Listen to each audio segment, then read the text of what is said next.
Hello gamers, and welcome back to another episode of Solo Spelunking.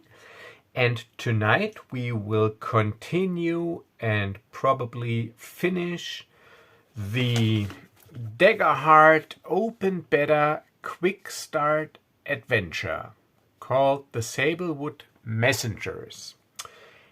And before we start, let's get the legalities out of the way.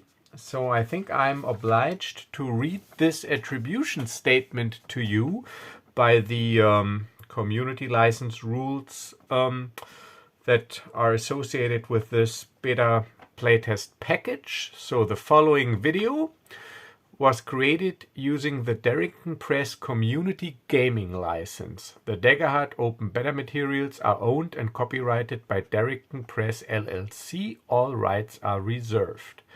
This video is based on the following public game content created and owned by Darrington Press.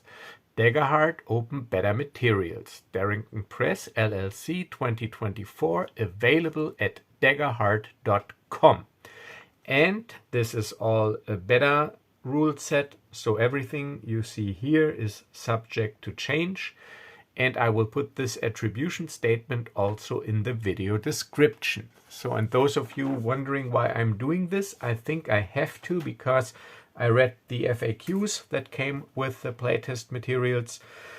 And there it says if you live stream content, and live stream content is, I think, also recorded and you can watch it later, you got to display and read this attribution statement. So this is why I did this. So I hope I obliged with all my legal obligations.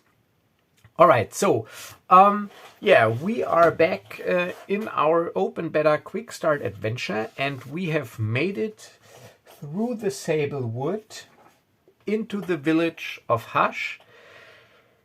And we have located someone who could lead us to the White Arcanist. This is a woman, it's a she that we were looking for, the religious and arcane leader of this community.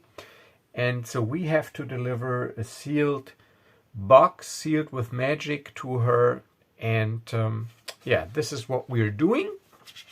So we will get on with the game and are guided. So this is my character, Reo, a human rogue, and he is accompanied by Marlowe Fairwind, the personal mage to King Emerald, I think it was. And yeah, and we are tasked with delivering this package. So we are leaded to this strange tree house where the White Arcanist lives. So we are making our way past the homes of the village, then through farmlands of Hush. You see a variety of crops that have begun to cultivate a thin layer of glowing blue moss over the top of their fruits and vegetables. They pulse softly, like a heartbeat, as you pass. Among the thriving groves, you notice that the sablewood trees in this area have hundreds of unique faces carved into all sides, the eyes peering in every direction. One tree, taller than the rest, bears the Arcanist's home. Like an overripe fruit, it hangs from a braid of rope as wide around as a giant's forearm, tied to a massive branch and counterweighted by a cabin-sized boulder lying at the base of the tree. The stone is marked with a collection of symbols, and the cabin windows flash with a soft yellow-green light. So there's an illustration here. So this is the tree house, and this is the counterweight boulder and the huge tree. So we approach this tree house, and Fidget, the young child who led us there, they're pointing at the tree house that's it. That is where she lives. But she can be strange sometimes. So, yeah, you've been warned.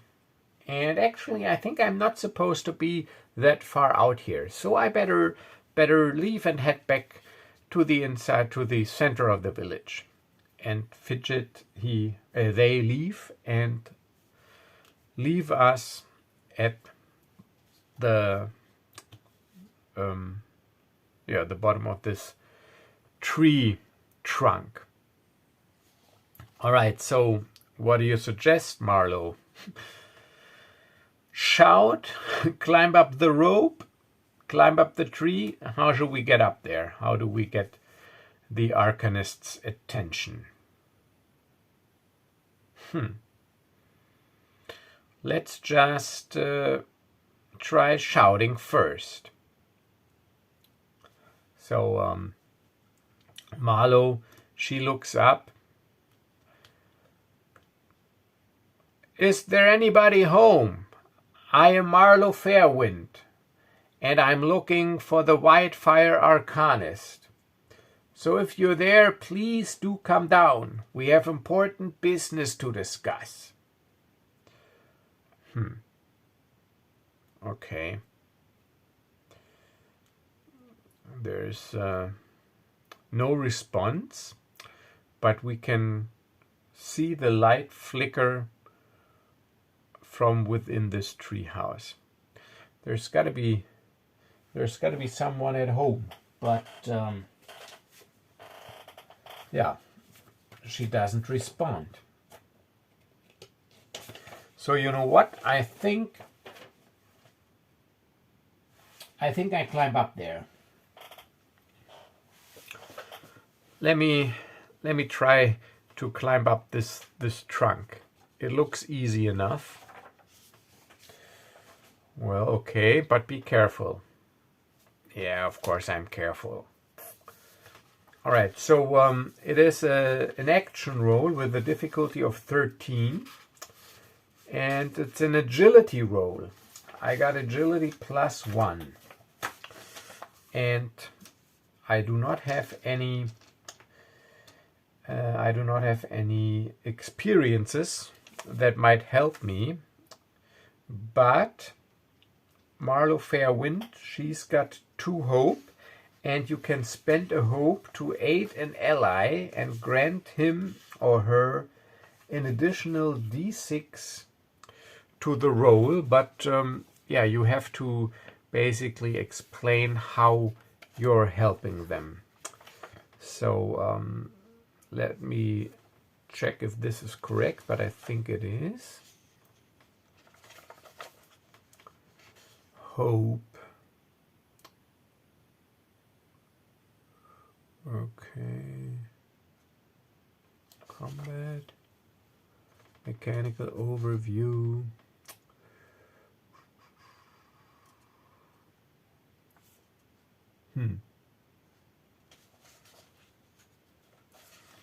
Nah, I don't find it yet, but I think you add 1d6 to the roll. You give an ally advantage, but I think you have to explain how you're actually helping them.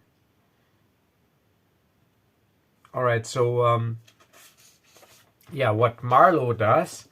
All right, I get up to the trunk as well, and I'll give you a lift, and you can climb up on my shoulders.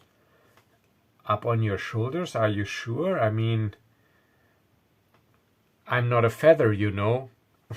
So she looks at me and smiles. Well, you seem agile and nimble enough. I think I will do all right with your weight. And also, you're not wearing plate armor. You're wearing leather armor. Yeah, okay. If you say so. So, yeah. So she spends one of her hope. So I erase one of her hope. So she's at 1 hope.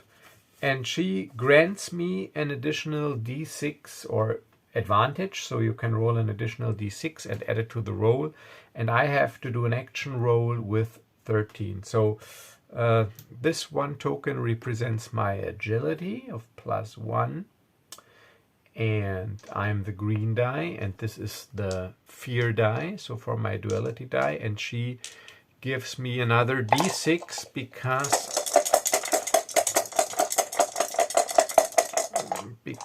I can, damn.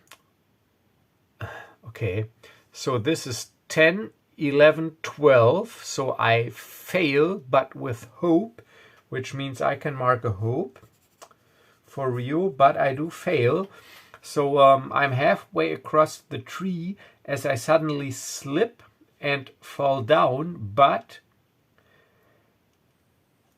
out of the blue, some sort of magic magic branch appears. So here it says, on a failure, a limb of the tree grabs them gently, sets them down on the forest floor, and then resumes its original form.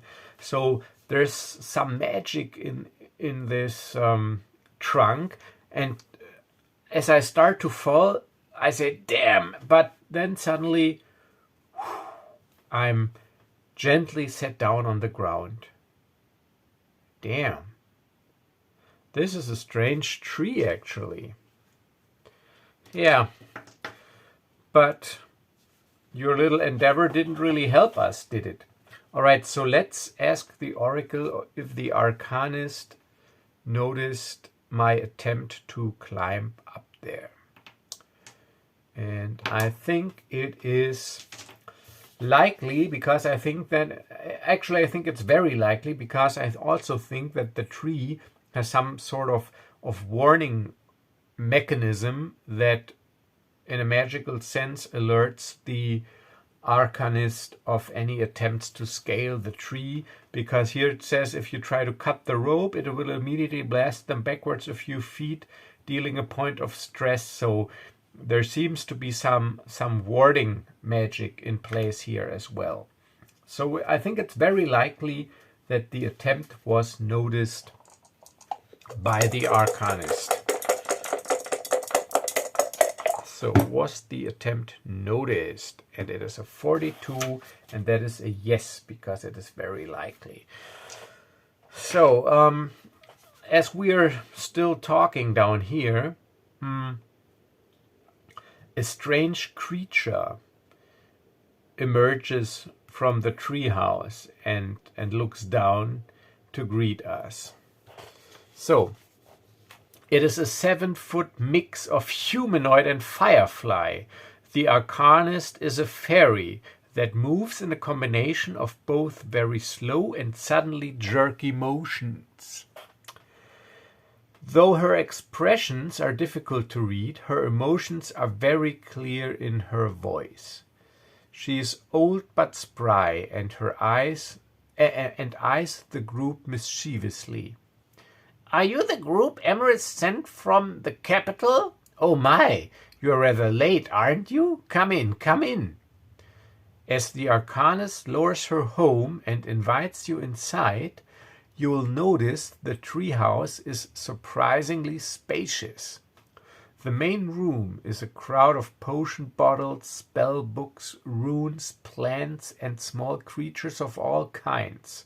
But no one could classify this place as messy.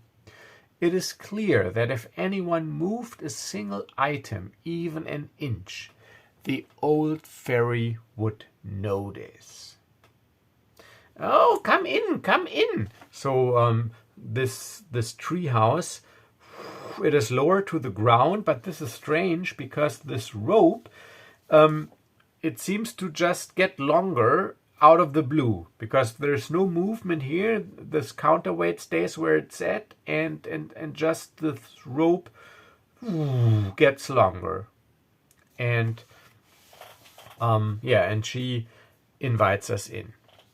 And then, as we are inside, the treehouse moves up again with the rope just trying or appearing to get longer and shorter as needed, which is strange.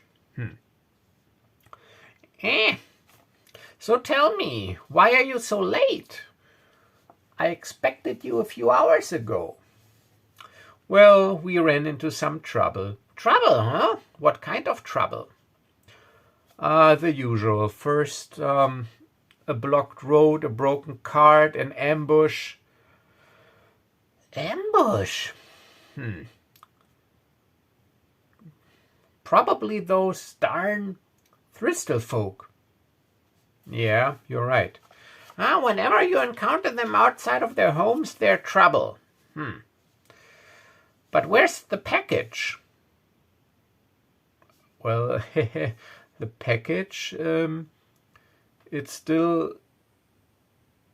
Damn, it's still in the cart. Did we actually leave the package unguarded? Huh, stupid us. Okay, so this is weird. Damn, in all this excitement, we forgot about the package. You stay here. I'll go get it. So Marlowe, yeah, she leaves and actually hurries because indeed now we realized that we actually we just left the cart with a package near the town or village square. At least I didn't say otherwise or tell otherwise. So yeah, she tries to get the package. So let's see, because I'm so stupid, let's see if it's still there. But I think it is nearly certain that it is still there because this is a friendly and protected community and everybody is celebrating and they're gifting people with trinkets. So I do not think that there might be someone here to steal it. So actually, no, it is actually certain. It is certain, which still gives it a 10% chance that it is gone, which makes it exciting. So is the package still there? And because Marlowe is looking, I'm using her blue dice. And it is pretty certain.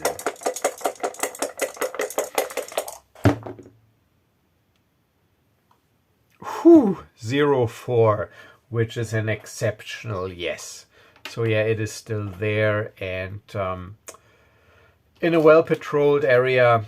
So, whew, but that could have taken the adventure in a completely different direction with some sort of side quest to try to get the package back or learn about its whereabouts. So, but she returns and she's somewhat relieved and she carries the package. Damn, this is heavy. Oh, let me help you. And the White Arcanist just waves her hand and the chest starts to float and it floats towards her. And then she waves her hand again and the chest opens. And inside King Emerus' package lies a massive stone with a lion's face carved into it.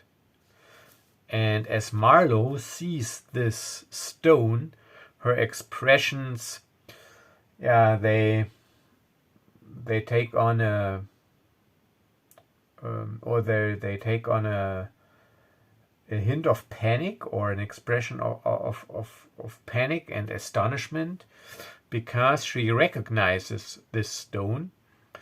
Marlowe recognizes this as the keystone of the capital city's gate main archway. The Arcanist nods sagely as soon as she sees it, saying, "Of course the king would keep this delivery secret.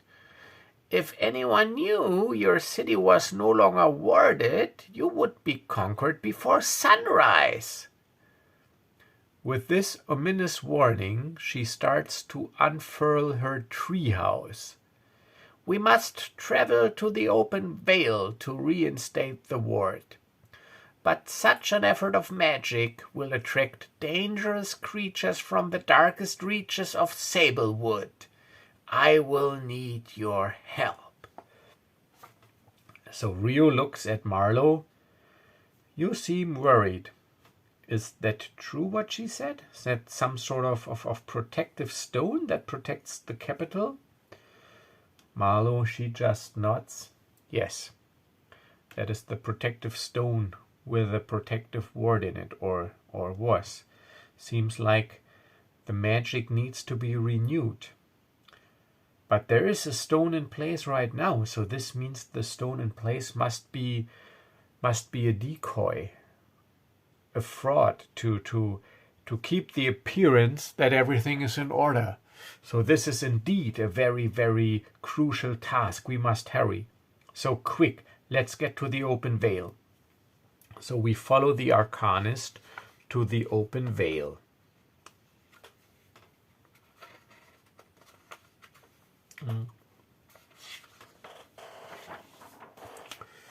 Okay, so on direction from the Arcanist, your carriage, so we put the chest back onto the carriage because it's heavy, and we take the carriage. Your carriage pulls into a mysterious clearing in the shape of a perfect circle. The only area of the sablewood you've seen without trees to block out the sky. This is the open veil. See this place here, the White Arcanist speaks now, is a place used for strong ritual magic. It is where I forged the ward pillars that reside on all four corners of Hush and that keep the village safe. That ritual was very taxing. I almost, and her voice trails off and her gaze wanders off. I almost died in that ritual. You must know, this is a place strong with magic, but it is also magic in this place that attracts evil forces like a beacon. So you have to be ready. When I will start the ritual, they will come. And so I look at her. Who are they? Demons, undead, you never know. Spirits, the unresting dead. I can't tell. We will see. But, and she looks up into the sky, where also it has darkened a little. Remember last session? And I fear those dark spirits, they already sense the presence of this protective stone at this place. We must hurry. But I will need an hour to prepare. So I need an hour of time to prepare. You all enjoy the night air while you still can. We will be busy very soon. And this is the clearing. Let me check if you can see it in the camera. Yes.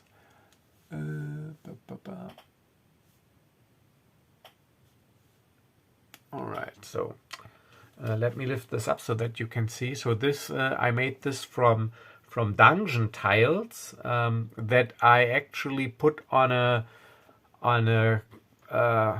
copy machine, and I photocopied this at the sheet and paper, and then I slid it into a protective cover.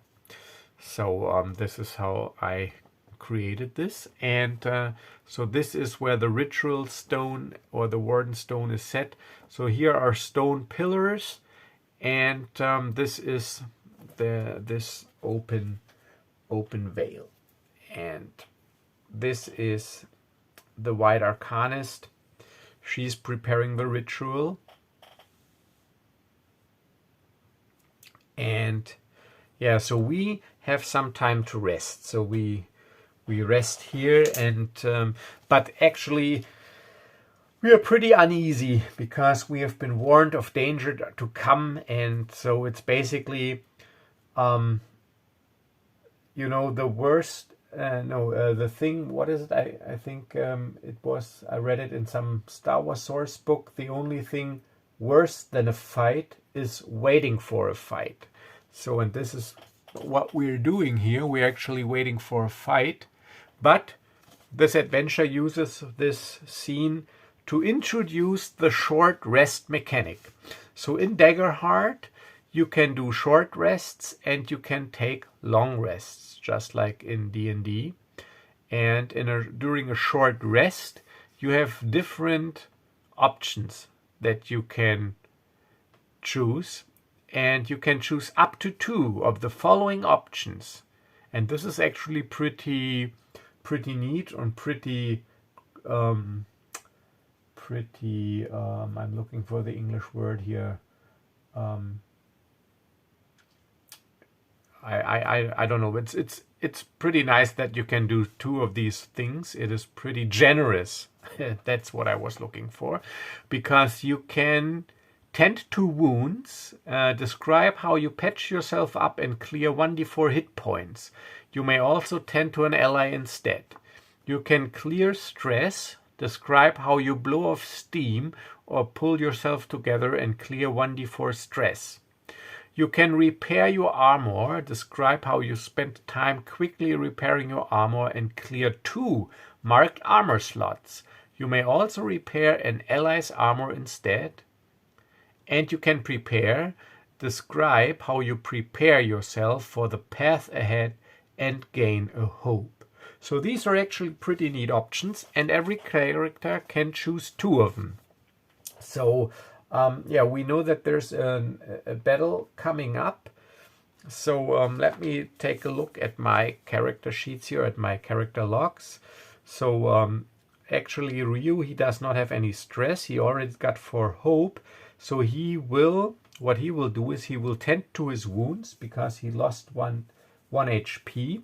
So, and I will also repair my armor. So this nicely ties into one action basically. So I take off my armor and clear my wound and change a bandage. And then I put my armor back on, making sure to tighten any loose ribbons and bands that have loosened itself in the past battle. So I don't need to roll, because 1d4 I will always roll a 1. So my hit points, they go back up to 6 hit points, and my armor is down to 0, which is good in this case, because here higher is worse, because I can have a maximum of 3 here. This is the boxes that you need to cross out. So, and I got 4 hope out of 5 possible hope and 0 stress. And Marlowe, she will also regain 1 HP. And she will also clear, does she want to clear a stress? No, actually not, because oh yeah, she will clear a stress. So she patches up her wounds, which for cinematic reasons in her case is some sort of minor healing spell. But then she also, because she's an elf, she will go into some sort of meditative trance and in this way clear her 1 stress. So this is how we spend our short rest, and this was the short rest mechanic. And I don't know yet, I gotta look it up if I get into more detail about the rules, but off camera, if you can take more than 1 short rest during an adventuring day or the equivalent to that here in this system. So I'm not sure yet. All right, so we are ready, and the Arcanist is ready, and the ritual is about to begin.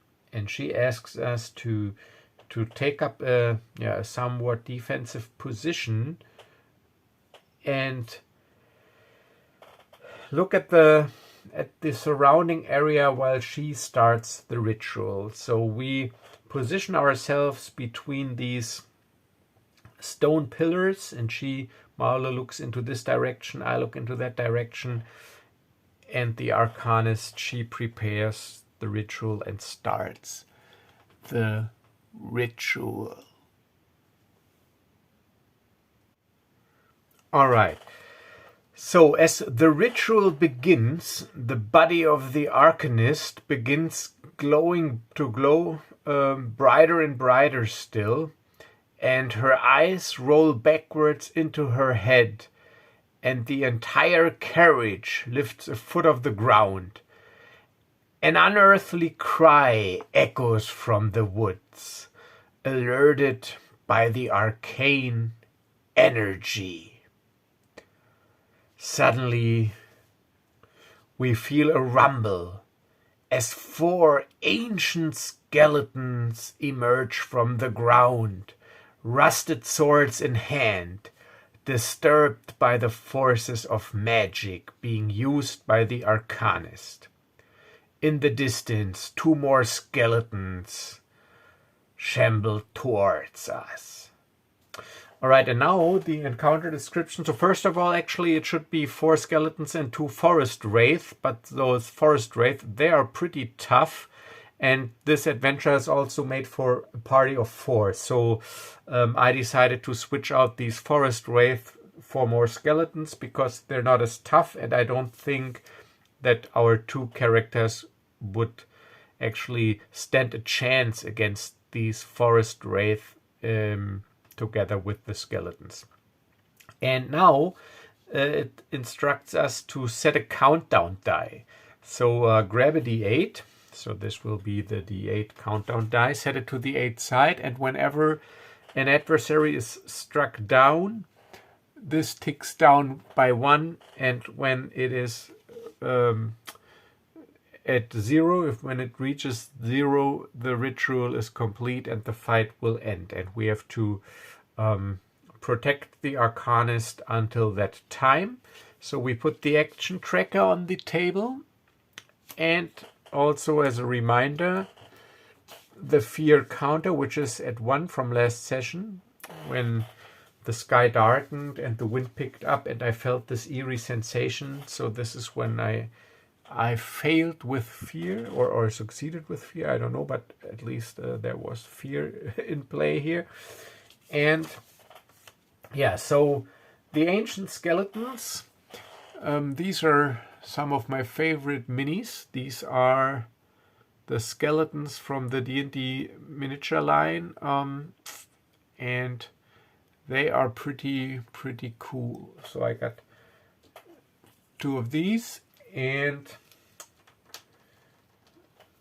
2 of these, but they all have the same stats, doesn't matter, and 2 orc skeletons as well, these, and they're all from the collectible miniature series game. Okay, so these orc skeletons, they're somewhat further off, they just enter the map, but these skeletons, they appear more or less in close range, out of the ground, with their rusty swords. Okay, so this is what happens, and the thing is that there is an encounter customization option which states Vengeance of the Veil, an encounter move. Spend a fear to call forth 2 additional ancient skeletons from the ground within close range of the carriage and add 2 tokens to the action tracker.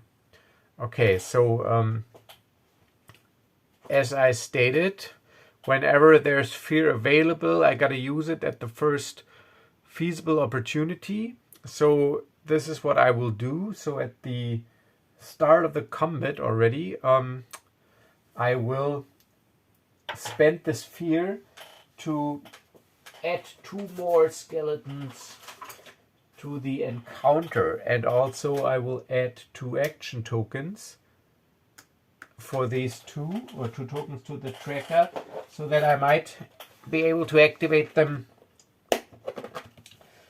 when I get the chance as a DM. Let me see if I can find some more skeletons here. Yeah, here's one more skeleton. And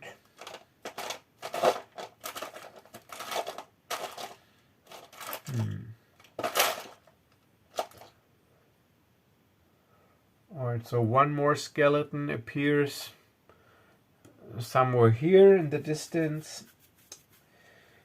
And I will just use this generic pawn as an additional skeleton because I don't have one at hand at the moment. So, and this is the situation. All right, prepare yourself. So the Arcanist is in some sort of trance, so she is not aware actually of what is going on around her. And I don't think we need Mythic at the moment. So let's put this to the side.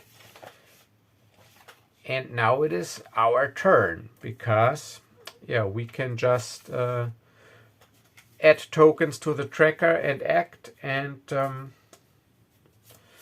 yeah, and then when I fail or succeed with or roll with fear, the GM gets a move. So, Marlowe, she will go first. I put a token to the tracker, mark a stress to refill her Unleash Chaos with 2 tokens. And then I will make a spellcast roll against the target's difficulty, and the skeletons, they have a difficult number of 12. I got their stats right here out of the adventure. And she will, let's see, one enemy. I think it was one enemy. Yeah, we had this. Oh, do I have hope? Let me see.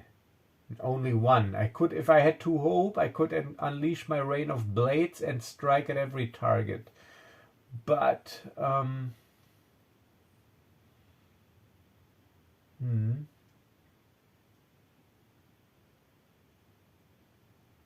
yeah.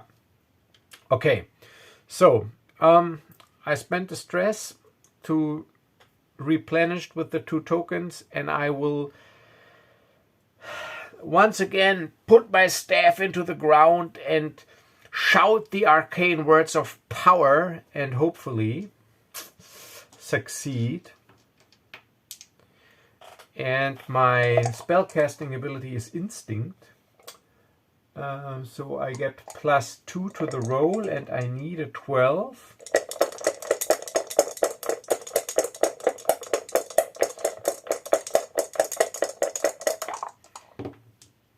Yes! So I succeed with hope. I rolled a 12 and a 6. That is 18. +2, that is 20. And with hope, so I get to add another hope. So I'm at 2 hope. But the most important part is that I can roll. I always spent my entire complement of tokens. So I can roll 2d10. And if I roll an 8 or higher, I will blast 1 skeleton. Ah, damn. That is 6 points of damage. Let's see. Can I re-roll? Wait a minute. I had your primary origin. You may mark a stress to do any of the following. Reroll any number of damage dice. Yes. So I will mark a stress, another stress. So I'm at stress 2. And reroll that 2. And hopefully get a 4 or better. And this is my primal origin. Yes, look at this, a 7. So that's 11 damage, which is enough. Major threshold, 2 hit points. So put the staff into the ground, utter the word of power, and the force, invisible force of arcane chaos energy shatters this skeleton into all its bones that go into all directions. So I tick down this counter to 7. And I rolled with hope, meaning it's not time for a GM move yet. So, yeah, you know what? As long as I can, just do this again. Put a token on the tracker, mark a stress, stress at 3. I can only go up to 5. So replenish those tokens, spend those tokens for 2d10 damage, and again make an attack. 2d12 plus 2 versus 12. Yes, so this is 6 plus 3, that is 9 plus 2, that is, damn, that is 1 short. Okay, let's 9, that is 11, damn. All right, that is 11 with hope. But if you fail, it's also time for a GM move. So I fail with hope, so I add a hope, but it's a failure.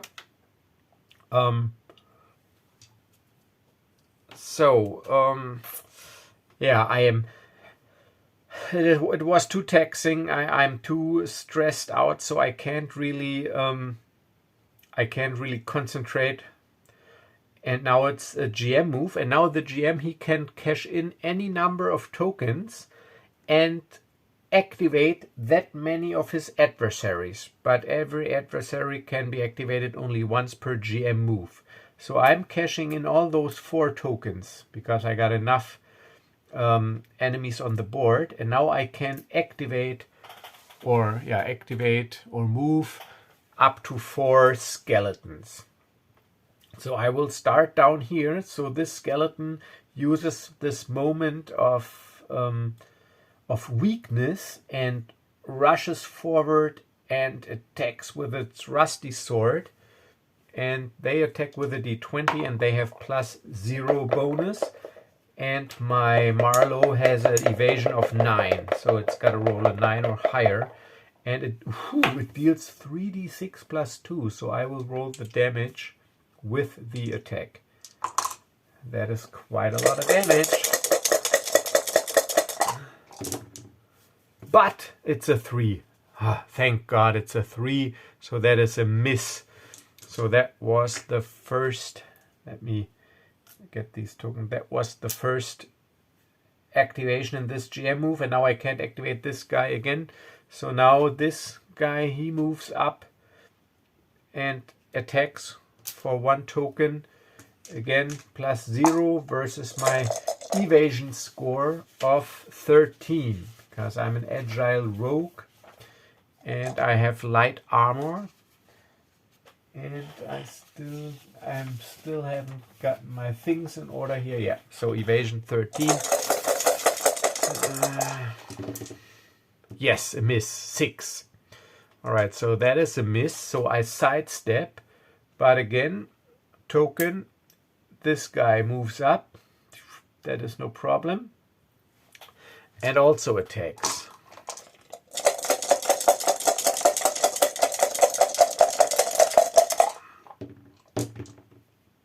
Nine. Yes, it's a miss. All right, miss. But I still have 1 more token to spend as a GM move.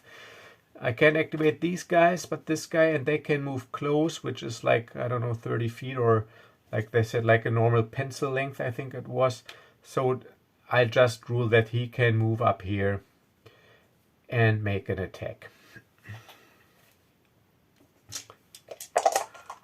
All right.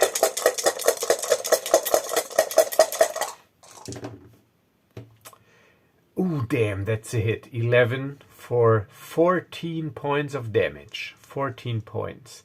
+2 even. 3d6 +2. So that is 16 points of damage. That would put Marlowe over the severe threshold, meaning she had to take 3 hit points of damage. So I'm using her armor to reduce it by 5. Let's see, what did I say? That is 14, 16. Minus 5 is 11. All right, so I'm using armor. Marlowe uses armor. So that'll be the second box. I recorded here. Armor is at 2. So that brings me to the major threshold, 2 HP.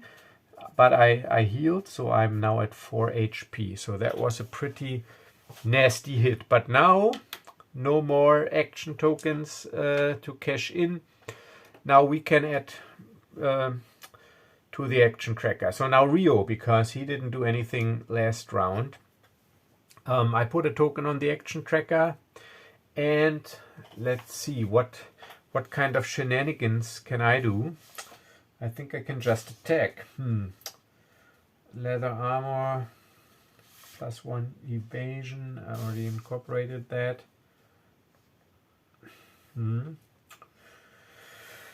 Yeah, so I will just make an attack. I got my rapier paired with my dagger, so I attack with presence, which is +2. So I roll my duality dice, which is the green one with the fear die, and I'll roll the damage with it, 1d8 +2.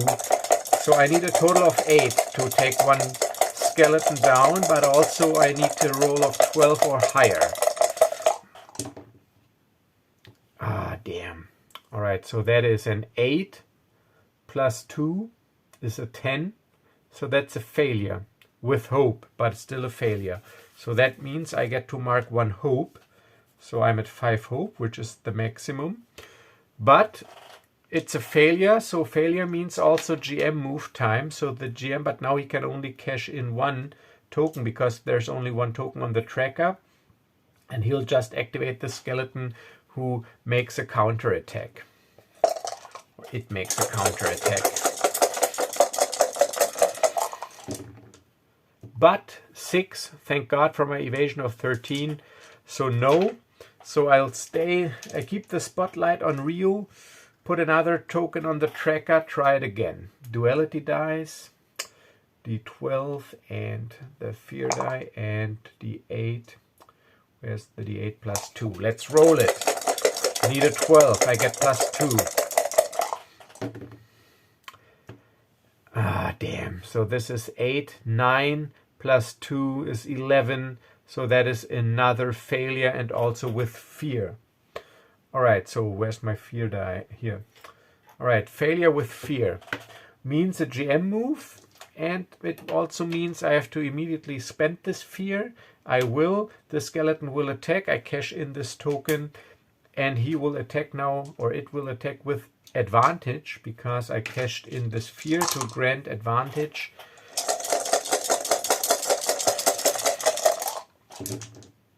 Ah, damn it. Because of the advantage, it hits 16, and that is 9,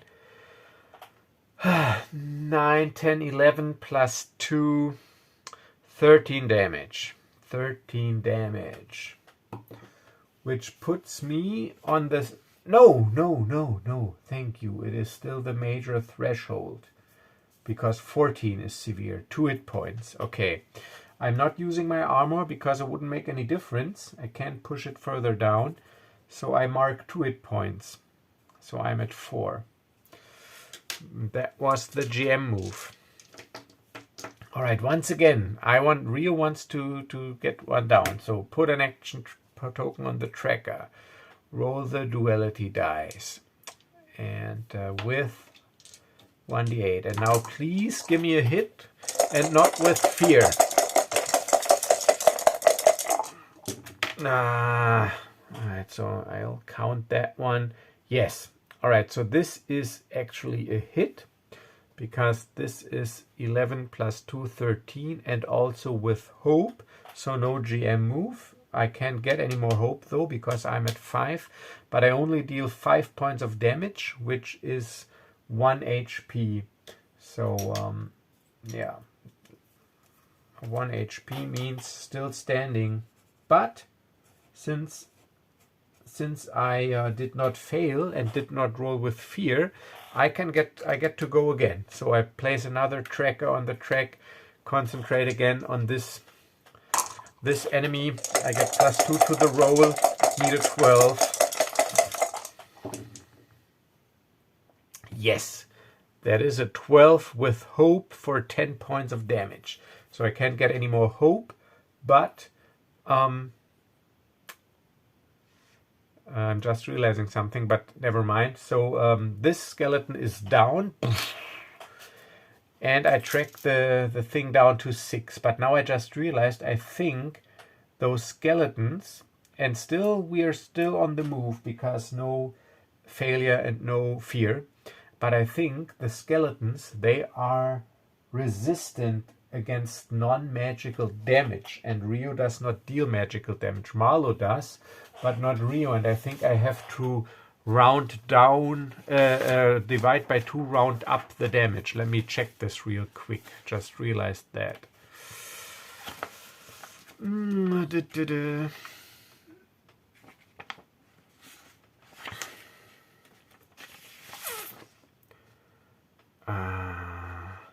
No, thank God not. That were the Wraith.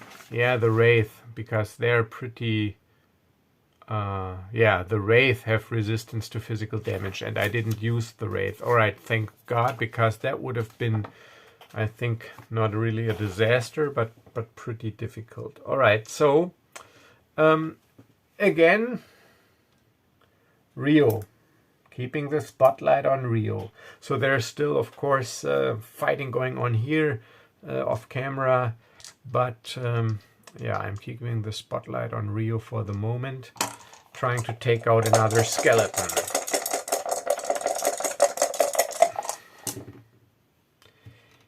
Ah, damn.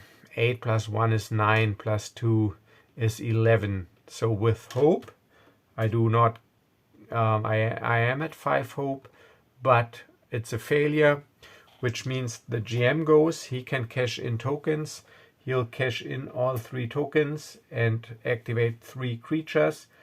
First he'll activate this skeleton there, and it'll attack Reo, but thank God no fear, so no advantage. So hopefully it does not hit. Plus 0, it needs a 13. Ah, an 18, damn it. But 3, 4, 5 points of damage, plus 2, 7 points of damage. 7 points of damage, and I will use my armor now. Reo will use armor now. I get 1 armor, because then I can reduce by 3, and 7 minus 3 is 4, which is my minor threshold, so I only lose 1 HP. And so yeah, lucky. But still 2 tokens left to cash in. Cash in another token. This skeleton now attacks Marlowe, and she only has an evasion score of 9.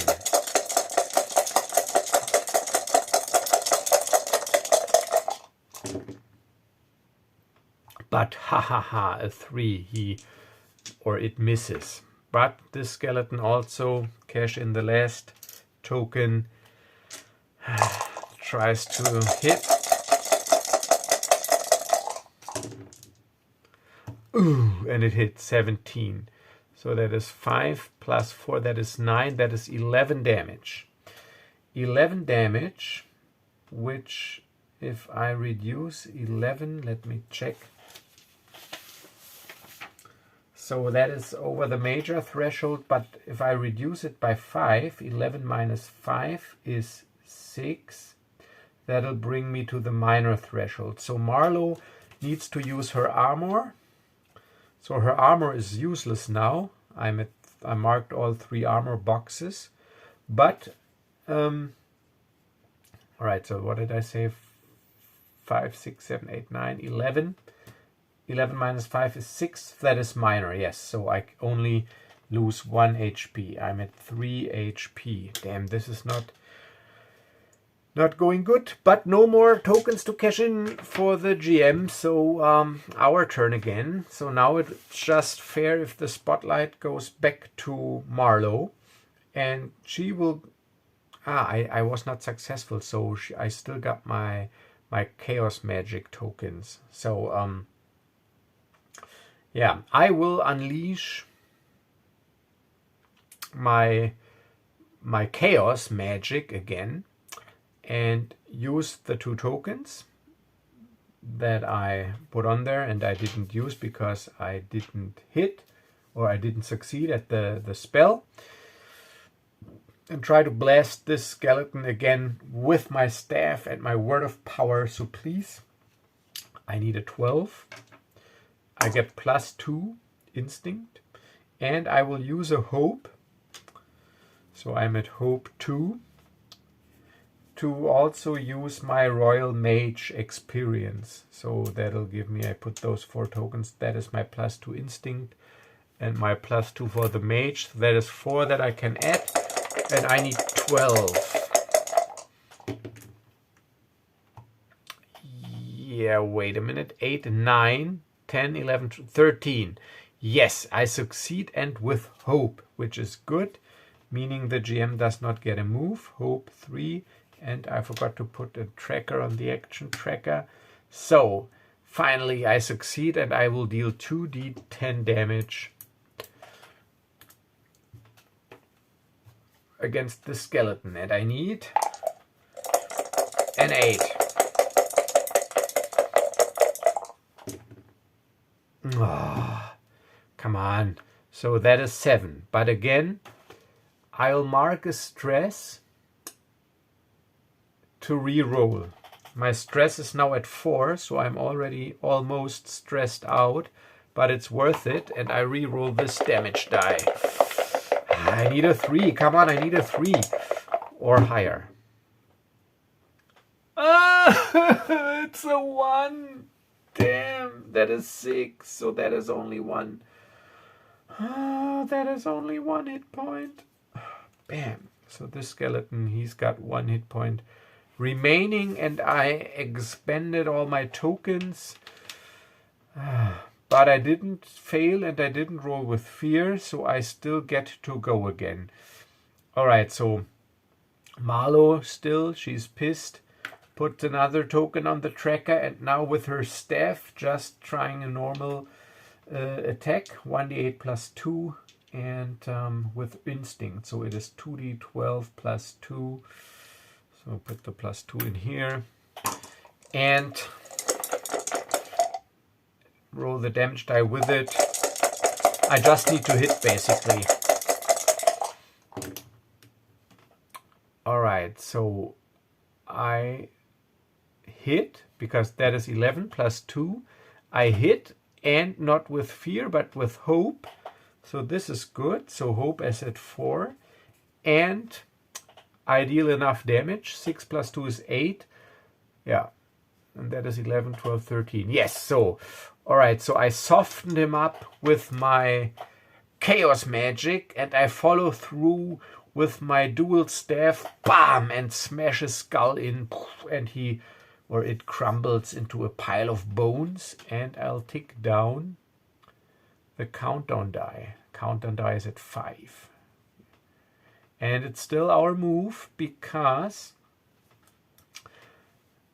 no roll with fear and also no failure. Okay, let's see. I do have, can I, can I somehow remove stress in combat? I don't think so, no. No, I need a rest for that.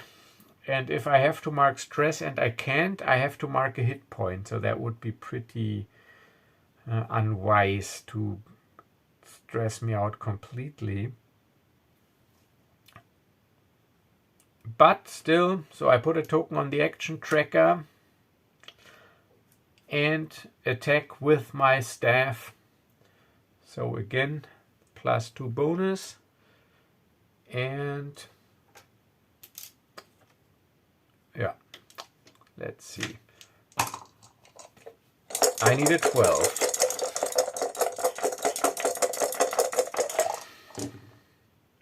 Yes! I roll a 12 and a 7, 19, 21 with hope. So no GM turn, but only 5 points of damage. I needed 8, but that's alright, because I can go again, because no failure and no GM move. So yeah, I will. Keeping the spotlight on Marlowe. And again, attacking. So those 2 as a reminder. And please, I need to roll a 10, because those 2...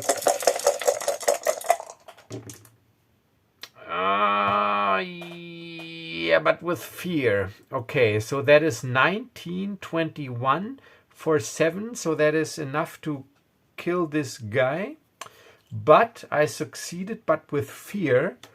So that means GM move time.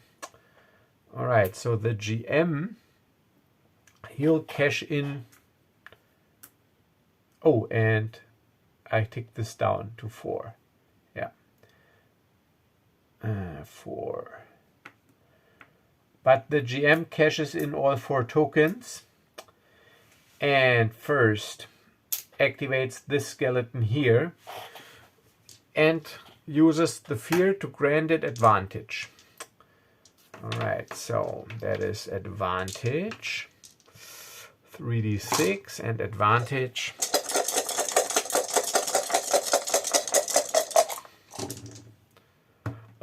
Because of the advantage, it hits, it rolls an 18, 4, 5, 6, plus 2, 7, 8.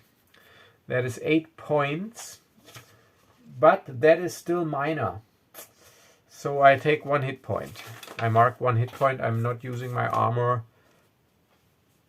Oh, damn. I'm at 2 hit points. All right, so next GM move. Use this. Move him up. Move it up here. And attack. But no advantage this time.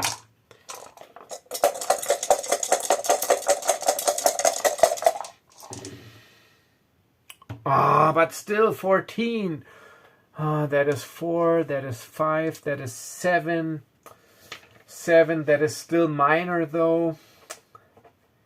7. 7. Minor. 1 hit point. So I'm down to 1 hit point. Damn. Alright, next GM move. This guy. I'll say he can't, because he's a little off the map, he'll move to Marlowe, but he can't attack, or it can't attack. And the same with this skeleton. It moves up, but also off the map, so this is really getting nasty here. 4. But if I kill those, the countdown timer will also tick down to 0. Alright, Marlowe. Marlowe. Stress or no stress? That is the question here. Her armor is gone.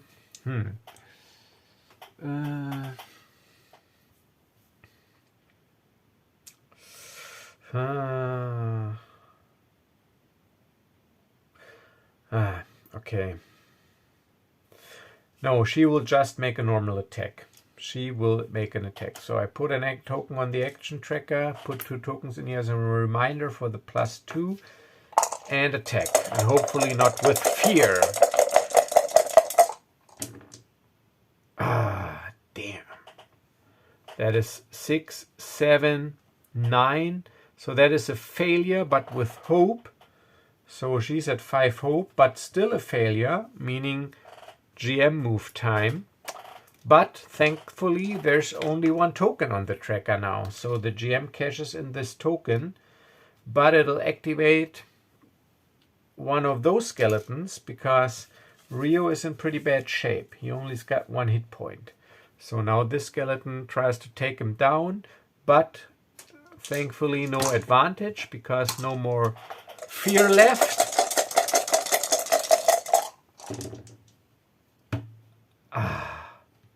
Yes, a miss, 12, and I got 13. Haha.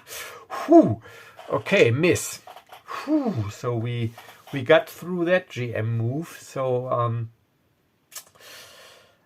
lucky us. All right, Reo. Before he can do anything, put an action token on the tracker, make an attack, counter attack. So with presence, so also +2, and get my dice, and what, let's see, that is 1d8 plus 2 as well because of my paired dagger weapon. So please, action tracker is there. It's a success, but with fear, meaning GM move time. So that is 15, 17, and 5 points, which means still one left. I attack this guy, but with fear. So I succeeded, but with fear, meaning GM move time. The GM cashes in this token, uses this fear to grant advantage. Again, attacking with advantage.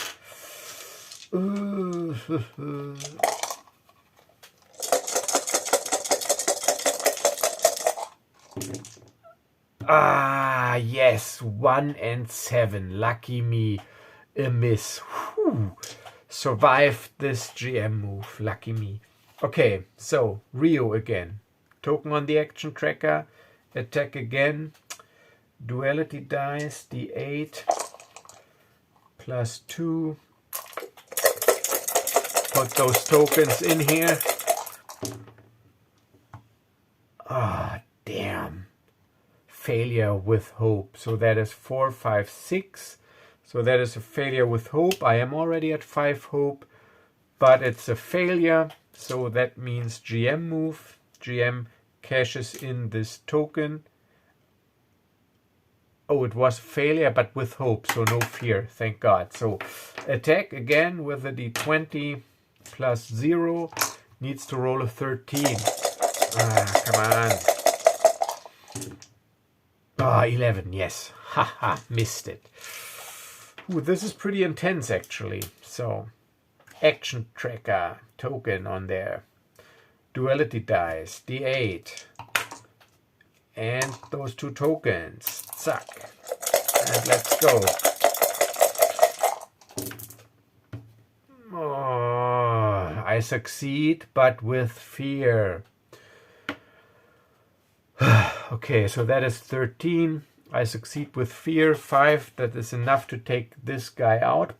But, so this ticks down to 3, but I succeeded with fear, meaning move time for the GM cashes in this token, activates this creature here, and it attacks. And because of this fear that I have to immediately use, it gets advantage. Damn. Alright, so this will probably be it for Reo now, but Marlowe is still standing. Yes, 14 and 6. So that is a hit. That is 8, 9 plus 2. That is 11. Alright, so 11. So even if I subtract 6 from it, because I can use more than 1 armor slot, 11 minus 6 is 5, which is still minor damage. So yeah, I'm going down. So I am going down. And now there are different options when a player reaches 0 HP. Let's see if they're in here. Because now actually you have some choices. Let's see if I can find it in here.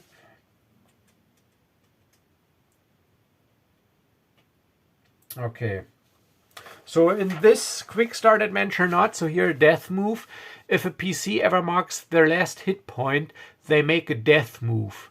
For the purpose of the quick start adventure, they simply fall unconscious until they are healed for any amount or the danger passes. So I'm severely wounded, I go down, and now it is our turn again. GM move is over. Marlowe.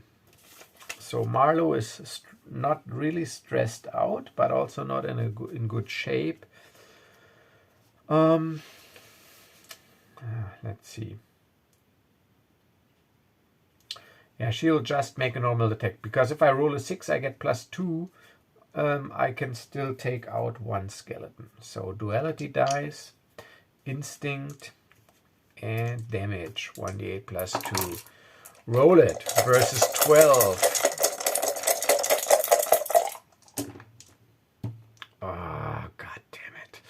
That is 9. That is 11.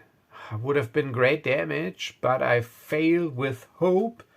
So, oh, I forgot to put a token on the tracker. So I can't add any more hope, and I fail because 9, 10, 11. I'm short by 1. So it's a failure, meaning the GM, he cashes in this token and activates this skeleton, and the skeleton attacks. But thankfully, no fear, which means no advantage. But she only got an evasion score of 9.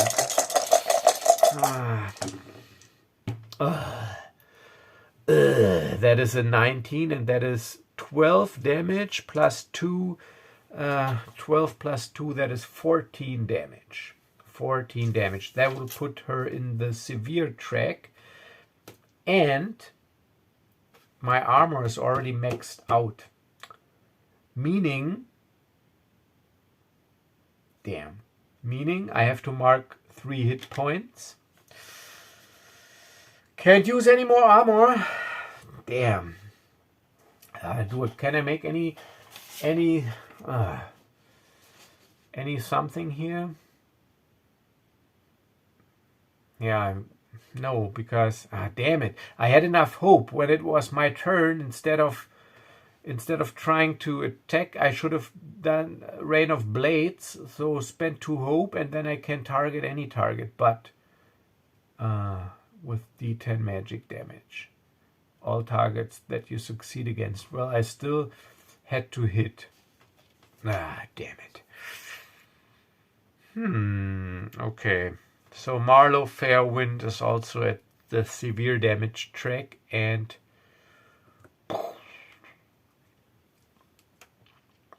goes down. Damn.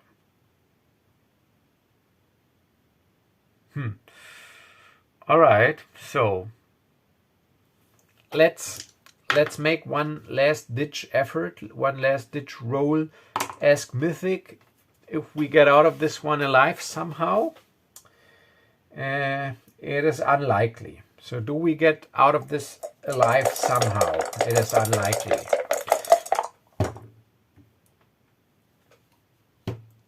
35. That is a yes.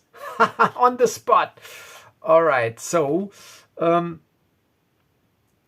as Marlowe goes down, suddenly a hail of arrows rains down on these skeletons, because the villagers, they have noticed there's some sort of ritual in progress, and heard the sound of combat, and the villagers basically of the village of Hush saved the day. And that was really lucky. I rolled a 35, which is like the last chance unlikely. Yes is like 8 to 35 by using Mythic.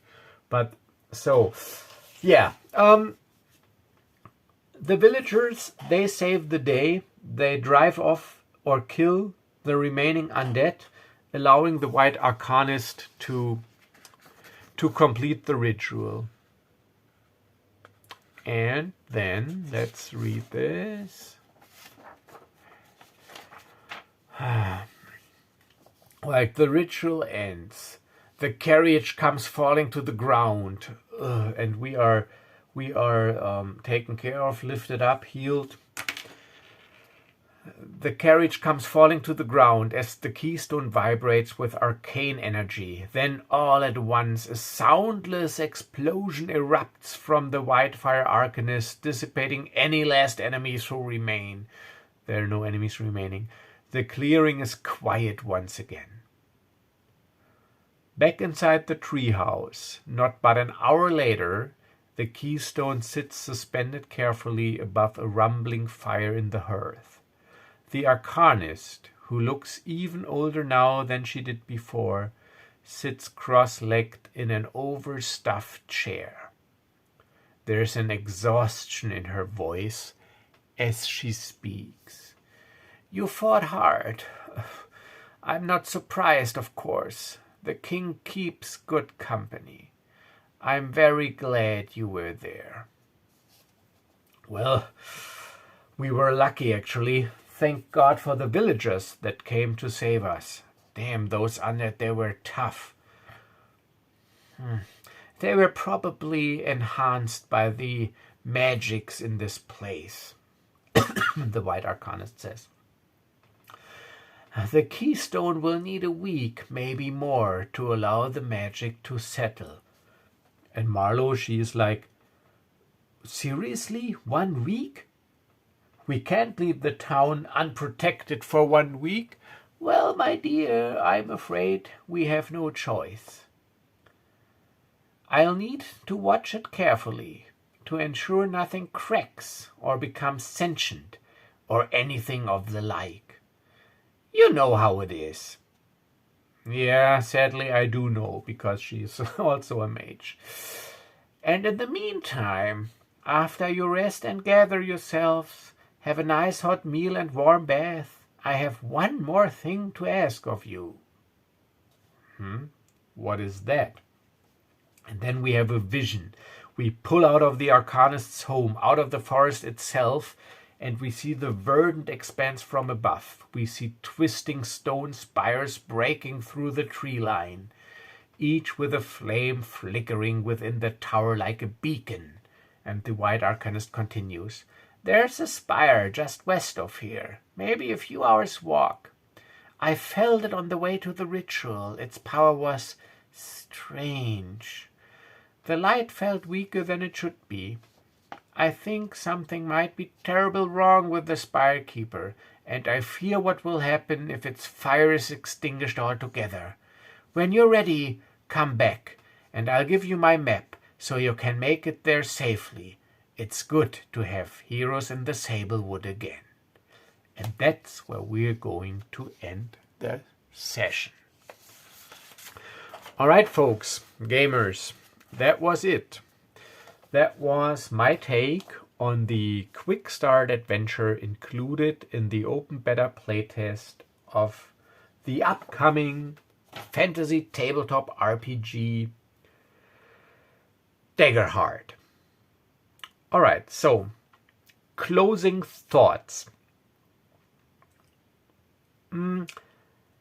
Some things I still find a little bit fiddly, like, but I don't want to talk about this now, because I already made some statements about it. Like, I think this is because of the nature of playing it solo with having to handle 2 characters and GM duties, and I think there might be easier games or game systems to do that, but that is not the fault of the system. That is just because I play solo, so we can overlook that.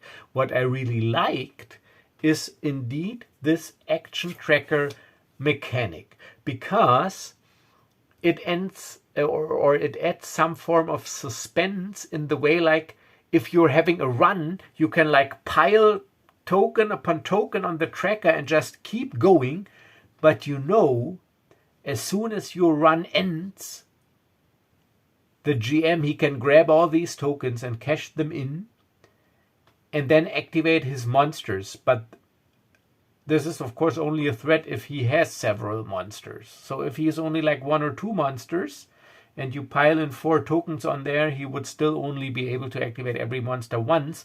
But I think this is pretty neat, that that you do not, it's not like, all right, I did my action and now I'm done. Well, you are done if you fail or roll with fear, but as long as you succeed and roll with hope, you can just keep going, and you can go, of course, around the table, so to share the spotlight. But I think this is pretty nice, and then it's like, oh no, it's the GM's move, and then you're like, yes, we survived the GM's move, and then you can like pile on tokens again. So I think this is pretty neat. Yeah, I do also like to roll 2d12, because I think that d12 is a pretty aesthetic looking die also. And yeah, but yeah, fear, hope, yeah, it's all right. It's meta currency. So will I play it again? Probably. Will it become my favorite system playing solo? Probably not. Maybe playing only one PC. I do have to dig into the rules some more, and I also do need to get more familiar with it. And then, of course, things will start to flow more fluidly. I think it is too early also to judge after one playtest session, even though it were 3 sittings. It was like one adventure, and it was the very first time for me playing this. So it's too early to judge. My quick summary is there are elements in there that I really like and that I think are unique and give a unique flavor, and there are elements there that I find fiddly. I wouldn't go too far that I say I don't like them. They need some getting used to. So yeah, I will end this session and also this series, and I will thank you, or I do thank you for watching. And next video I will continue my regular schedule and continue my Dragonbane campaign. So if you haven't done so, and if you like the series and like what I am doing here, please do subscribe, because it costs you nothing and it makes me happy. And as always, stay safe and stay healthy, and I'll see you in the next video. Bye bye.